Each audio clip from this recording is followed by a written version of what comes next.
हुकूमत ने पेट्रोल और डीजल की कीमत में इजाफा कर दिया। पेट्रोल 3 रुपये 47 पैसे फी लीटर महंगा, नई कीमत 256 रुपये 13 पैसे हो गई। डीजल की कीमत में 2 रुपये 61 पैसे फी लीटर का इजाफा, डीजल की नई कीमत 260 रुपये 95 पैसे हो गई। पेट्रोल और डीजल की कीमतों में इजाफे का नोटिफिकेशन भी जारी कर दिया गया है। सियासी मंजरनामे से खबर देंगे। तहरीक इंसाफ का 8 फरवरी को योम सियाह मनाने का ऐलान। बानी पीटीआई ने तमाम MNAs और MPs को अपने अपने इलाकों में एहतजाज की तैयारी की हिदायत कर दी। बानी पीटीआई के वकील फैसल चौधरी का कहना है कि वकला से मुलाकात में बानी पीटीआई ने पार्टी रहनुमाओं के लिए अहम हिदायत जारी की हैं और 8 फरवरी को एहतजाज करने की भी हिदायत की है। तमाम अपोजिशन रहनुमाओं को एतमाद में लेने का फैसला भी किया गया। बानी पीटीआई ने पार्टी रहनुमाओं को सरबराह जमीयत उलमा इस्लाम मौलाना फजल रहमान के खिलाफ बयानात देने से भी रोक दिया। वज़ीर आला बनने का मतलब ये नहीं कि आप बादशाह बन गए हैं। मैं आपको जवाबदेह हूँ। मेरी कारकर्दगी बाकी सूबों के वज़राए आला के सामने रखकर मुझसे सवाल पूछें। वज़ीर आला पंजाब मरीम नवाज कहती हैं, कभी नहीं कहा जाओ सरकारी अमलाक जलाओ, दूसरे सूबे पर हमला करो। बार बार खैबर पख्तूनख्वा से पंजाब पर हमला किया गया। कहती हूँ अपने सूबे में दहशतगर्दी के खात्मे पर तवज्जो दें। बानी पीटीआई ने वजारत उस्मा का मनसब इस्तेमाल करते हुए प्रॉपर्टी टाइकून को फायदा पहुंचाया और बदले में करोड़ों की डोनेशन ली। मैं आपको जवाब दूं, चीफ मिनिस्टर बनने का ये मतलब नहीं होता कि इंसान बादशाह बन गया। मैं आपको सबको जवाब दूं। मैं अपनी कारकर्दगी 10 महीने की लेके आपके सामने आई। ये नारे के गिराव कर दो, जलाओ कर दो, सर तोड़ दो, आंखें फोड़ दो, डंडे मारो, कीलों वाले पेट्रोल बॉम्ब्स उठा लो, ये कौन करता है? केस क्या है कि किसी के पैसे आए, आपने बंद लिफाफे में उसको कैबिनेट को भी नहीं पता था उसमें क्या है, और फिर कहा किसी का ज़ाती पैसा है। कोई बात नहीं, किसी का ज़ाती पैसा है तो कैबिनेट में क्यों लाया गया उसको फिर? और वो कैबिनेट से अप्रूव कराया, उसके बाद ज़ाती अकाउंट्स में वो पैसा गया ज़ाती, और उसके बदले बनी गाला में ज़मीन मिली। वो हीरे की अंगूठियाँ भी उसी के बदले मिली थी। बात करेंगे मुज़ाकरात की। आज मुज़ाकरात हैं, हम अपने मुतालबात तहरीरी शक्ल में देंगे। चेयरमैन पीटीआई बैरिस्टर गौहर की मीडिया से गुफ्तगू। कहा, हुकूमत से तवक्को है कि वह हमारे मुतालबात पर संजीदगी से गौर करेगी। उम्मीद है कि मुज़ाकरात का अमल जल्द मुकम्मल होगा और कोई खुशखबरी आएगी। हम चाहते हैं कि 2-2 सालों से जेलों में कैद सियासी वर्कर्स की रिहाई हो। जमहूरियत और सियासी इस्तेहकाम के लिए ज़रूरी है कि सियासी कैदियों को रिहाई मिले और रिलीफ भी मिले। मिल रही, इसलिए मुज़ाकरात हो रहे हैं इंशाअल्लाह ताला, और कर 3rd सेशन होगा हमारा। हम अपने मुतालिबात इन राइटिंग देंगे। हम तवक्को करते हैं कि हुकूमत इस पे संजीदगी के साथ गौर करेगी। जितने भी सियासी कैदी हैं, हम समझते हैं 1.5 साल 2 साल से वो बड़े तकलीफ में मुब्तला है, लोग जेलों में बंद हैं, उनको बेहले नहीं मिल रही, इसलिए उनकी रिहाई हर सूरत ज़रूरी है। देखिए, खान साहब के ख़िलाफ़ जितने केसेस बनवा सकते थे वो बनाए गए। आई थिंक टाइम इज़ अब। एक चीज़ ऑन द रिकॉर्ड है, खान साहब ने कोई गलत नहीं किया, खान साहब ने कोई जुर्म नहीं किया। वो सियासी कैदी और सियासी कैदी की रिहाई अब होनी चाहिए। तो दूसरी जानिब सेनेटर इरफान सदीकी ने कहा कि मुज़ाकरात अभी शुरू नहीं हुए, बातचीत भी नहीं हुई है अभी। बानी पीटीआई से पहली 2 नशिस्तों में यही बात कही थी कि बानी पीटीआई से मिलेंगे, इसके बाद तहरीरी मुज़ाकरात देंगे। जब इनके मुतालिबात सामने आएंगे तो फैसला करेंगे। वो पार्लियामेंट के बाहर मीडिया से गुफ्तगू कर रहे थे। चेयरमैन से इमरान के मुज़ाकरात अभी शुरू ही नहीं हुए। अभी तक जो कुछ हो रहा था वो बातचीत हो रही थी हमारी आपस में। पीटीआई ने न सिर्फ पहली मीटिंग में बल्कि दूसरी मीटिंग के एलामिये में भी ये बात कही थी। फिर वो अपने बानी चेयरमैन से इमरान खान साहब से भी मिले हैं, तो होपफुली कल वो उन मुतालबात के साथ आएंगे तहरीरी तौर पे, और उसके बाद जाहिर है कि बाल हमारे कोर्ट में आ जाएगी और हम उनके मुतालबात पे आपस में भी मशवरा करेंगे, अपनी अपनी लीडरशिप के पास भी जाएंगे, और कुछ वक्त लगेगा इस सारी एक्सरसाइज में, और फिर इंशाल्लाह हम वाज़े जवाब के साथ उनके सामने आएंगे। सरबराह JUI मौलाना फजल रहमान कहते हैं, सियासतदानों का किरदार इत्मीनान बख्श नहीं, तमाम इदारों को हुदूद के अंदर रहकर काम करना होगा। जब तक अवाम का एतमाद बहाल नहीं होगा, मुल्क नहीं चलेगा। सियासतदानों को जेल के अंदर नहीं होना चाहिए। लोग हालात की वजह से मुल्क छोड़कर जा रहे हैं। अफगानिस्तान और हम लाजिम मलजूम हैं। अपने मुल्क के अंदर किसी इदारे की बालादस्ती को तस्लीम करने को तैयार नहीं है। अगर एक पार्टी भी डट जाती है और वो समझती है कि हमने आईन पर उसूलों पर, इंसानी हुकूक पर, बुनियादी इंसानी हुकूक पर कोई कम्प्रोमाइज़ नहीं करना सियासतदानों के अंदर हैं, इनको हमें दूर करना होगा और एक खुद एतमादी अपने अंदर लानी होगी। हमें एक जिम्मेदार रियासत के तौर पर किरदार अदा करना होगा। जज्बाती रियासत के तौर पर किरदार अदा करेंगे तो मसला हल नहीं होगा। आगे बढ़ेंगे। इस्लामाबाद हाई कोर्ट ने तोशाखाना 2 केस में बानी पीटीआई और बुशरा बीबी की बरियत की दरख्वास्त आज समाअत के लिए मुकर्रर कर दी। इस्लामाबाद हाई कोर्ट के जस्टिस मियां गुल हसन औरंगजेब दरख्वास्त पर समाअत करेंगे। हाई कोर्ट के रजिस्ट्रार ऑफिस ने बानी पीटीआई और बुशरा बीबी की दरख्वास्त पर एतराज़ात आयद किए हैं। दोनों मुल्जिमान की बरियत की दरख्वास्त पर एतराज़ात के साथ समाअत आज होगी। 9 मई GHQ हमला केस की अडियाला जेल में समाअत। इस्तगासा के 4 चश्मदीद गवाहान ने अदालत में बयान रिकॉर्ड करवा दिया। गवाहान में रावलपिंडी पुलिस के ASI साकिब, कांस्टेबल शकील, सज्जाद और यासिर शामिल हैं। गवाहान ने मुल्जिमान से बरामद होने वाले सबूत अदालत में पेश किए। GHQ हमला केस के समाअत रावलपिंडी इंसदादे दहशतगर्दी अदालत के जज अमजद अली शाह ने की। बानी PTI को कमरा अदालत में पेश किया गया। मुकदमे में नामजद शेख रशीद, फवाद चौधरी, राजा बशारत समेत दीगर मुल्जिमान की अदालत में पेश हुए। समाअत के दौरान मुल्जिम से बरामद होने वाला मोबाइल फोन अदालत में पेश करने के दौरान ऑन निकला।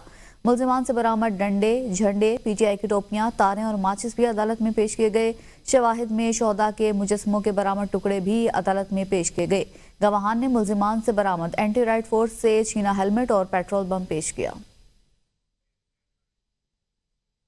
सिविलियंस के मिलिट्री कोर्स में ट्रायल कलअदम करार देने का केस। जस्टिस जमाल मंदुखेल ने सवाल उठाया, अगर आर्मी एक्ट मौजूद था तो सानिया IPS के वक्त फौजी अदालत में ट्रायल क्यों नहीं हुआ? फौजी अदालत में दहशतगर्दों के ट्रायल के लिए आइन में तरमीम क्यों करना पड़ी?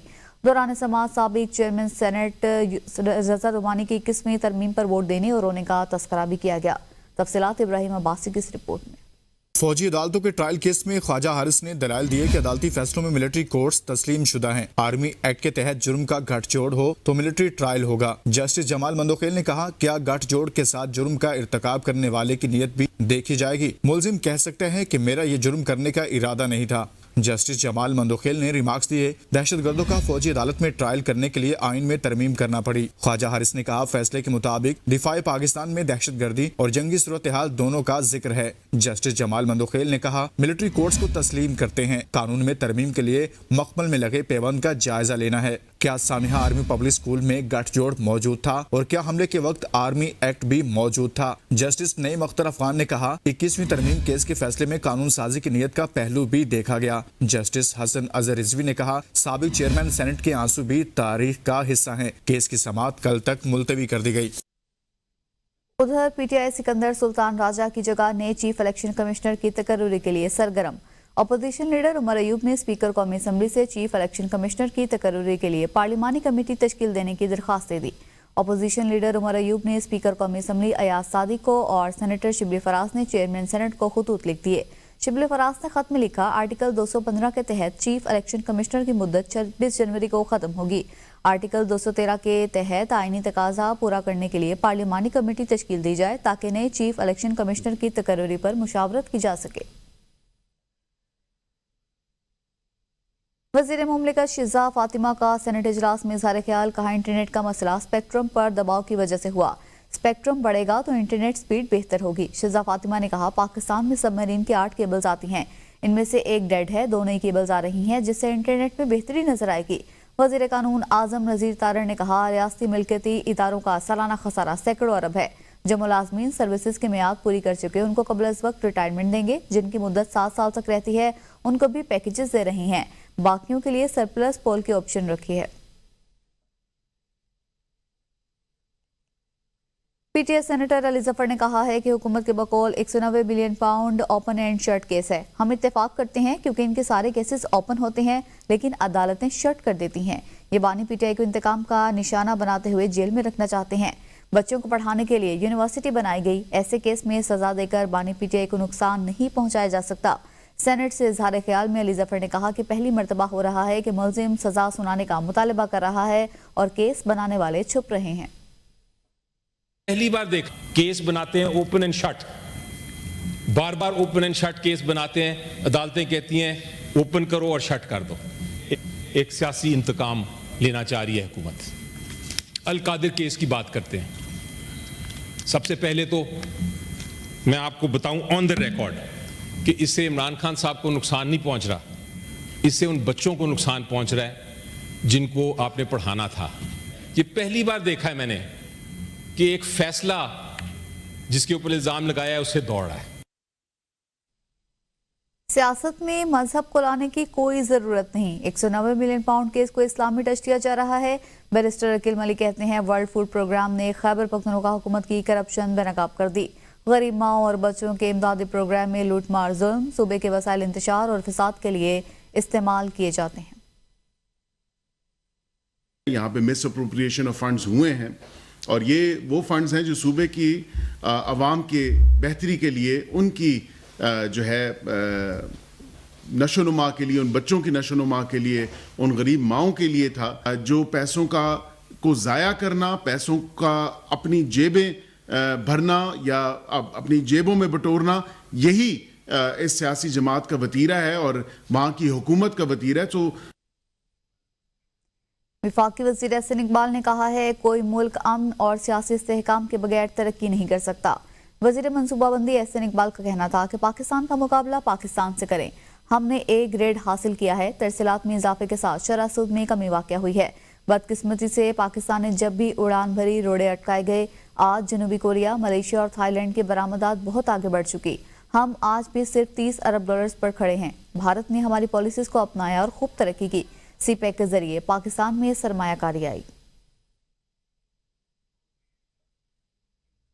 आलमी मंजरनामे से खबर दें, स्वीडन की शहरियत हासिल करने के लिए 8 साल स्वीडन में रिहाइश इख्तियार करनी होगी, जबकि झूठी मालूमात और जराइम में मुलविस होने पर शहरियत वापस भी ले ली जाएगी। स्वीडन की हुकूमत ने शहरियत के हसूल के लिए नई पाबंदियां आयद कर दी हैं। शहरियत हासिल करने के लिए दरकार वक्त में 3 साल का इजाफा किया जाएगा, जिसके बाद उम्मीदवारों को मुल्क में 5 साल की बजाय 8 साल रिहाइश इख्तियार करना होगी। माइग्रेशन के वजीर जोहान फोर्सेल ने कहा कि वाज़ह किया है कि ये तब्दीलियां इसलिए की जा रही हैं ताकि दरख्वास्त दहिंदगान के बारे में बेहतर मालूमात जमा की जा सके। इसके साथ ही स्वीडिश डेमोक्रेट जमात और हुकूमत ने जराइम पेशा अफराद की शहरियत की वापसी के लिए आइन में तब्दीली का इरादा जाहिर किया है। मारूफ ब्रिटिश कश्मीरी कारोबारी शख्सियत यूनुस चौधरी को MBE का एजाज मिलने पर ब्रेडफोर्ड में उनके एजाज में तकरीब का इनेकाद किया गया, जिसमें मेंबर पार्लियामेंट, नाज़शाह और मुख्तलिफ शोबाए ज़िंदगी से ताल्लुक़ रखने वाली शख्सियात ने शिरकत की। तफसीलात काजी कामरान की इस रिपोर्ट में देखिए। ब्रेडफोर्ड के मारूफ ब्रिटिश कारोबारी शख्सियत यूनुस चौधरी को MBI का एजाज मिलने पर मुमताज बिजनेसमैन अब्दुल गफूर मलिक ने उनके एजाज में एक पुरवकार तकरीब का इनेकाद किया। यूनुस चौधरी का कहना था कि कामयाबी के लिए ईमानदारी और मुस्तकिल मिजाजी से काम करना जरूरी है। मेहनत में अजमत है, अगर आप मेहनत करेंगे तो इंशाअल्लाह कामयाबियां ना सिर्फ आपके कदम चूमेंगी। चौधरी यूनुस साहब उनको आज MBE मिला है, तो इसके लिहाज से हम यहाँ मेडिसन में वो खुशी मना रहे हैं। MP नाज़शाह और दीगर शुरका का कहना था कि 20 साल से ज्यादा अरसे से यूनुस चौधरी ने बरतानवी कारोबार और बैनुल अक़वामी तिजारत में शानदार कारकर्दगी का मुजाहरा किया। यूनुस चौधरी न सिर्फ ब्रेडफोर्ड बल्कि पूरी कम्युनिटी के लिए बाइस फख्र हैं। तकरीब के अख्ताम पर यूनुस चौधरी को MBE का एजाज मिलने की खुशी में केक भी काटा गया और शुरका ने यूनुस चौधरी को उनकी कामयाबी पर मुबारकबाद दी और उनकी खिदमत को सराहा। काजी कामरान, नुमाइंदा ABN न्यूज, ब्रेडफोर्ड। मारूफ सियासी और समाजी शख्सियत फरूख खोकर का कहना है दुबई UAE में मुकीम पाकिस्तानी नौजवान बिजनेसमैन UAE और पाकिस्तान की दोस्ती मज़ीद मजबूत और मुस्तहकम करने में पुल का किरदार अदा कर सकते हैं। पाकिस्तान की मौजूदा माशी हालात में दुबई में पाकिस्तानियों के लिए बिजनेस और रोजगार के मौके किसी नेमत से कम नहीं। रिपोर्ट कर रहे हैं अरशद मलिक। दुबई में निजी कंपनी की इफ्तिताई तकरीब में मारूफ पाकिस्तानी बिजनेस टाइकून जाहिद कामरान तिसोरी समेत नामवर टिकटॉकर्स और बिजनेस कम्युनिटी ने शिरकत की। नामवर पाकिस्तानी सियासी और समाजी शख्सियत फरक खोकर का कहना था UAE ने 1.8 मिलियन पाकिस्तानियों को रोजगार और बिजनेस के बेहतरीन मौके फराहम किए हैं। हमें चाहिए कि UAE के कानून का एहतराम करें और इसकी तरक्की और खुशहाली में अपना किरदार अदा करें। पाकिस्तानी को मैं बताऊंगा कि यहाँ का लॉ फॉलो करें और ये आपको सीधा रास्ता दिखाते हैं। यहाँ डिसिप्लिन फॉलो करें तो गवर्नमेंट आपको इज्जत देगी, रिस्पेक्ट देगी। हम भी अल्हम्दुलिल्लाह UAE को फुल प्रमोट कर रहे हैं। शुरका का कहना था कि हम UAE में पाकिस्तान के सफीर हैं। हमें दोनों ममालिक के बेहतर ताल्लुकात के लिए मुस्बत किरदार अदा करना चाहिए। कैमरा टीम के साथ Arshad Malik, ABN news, Dubai.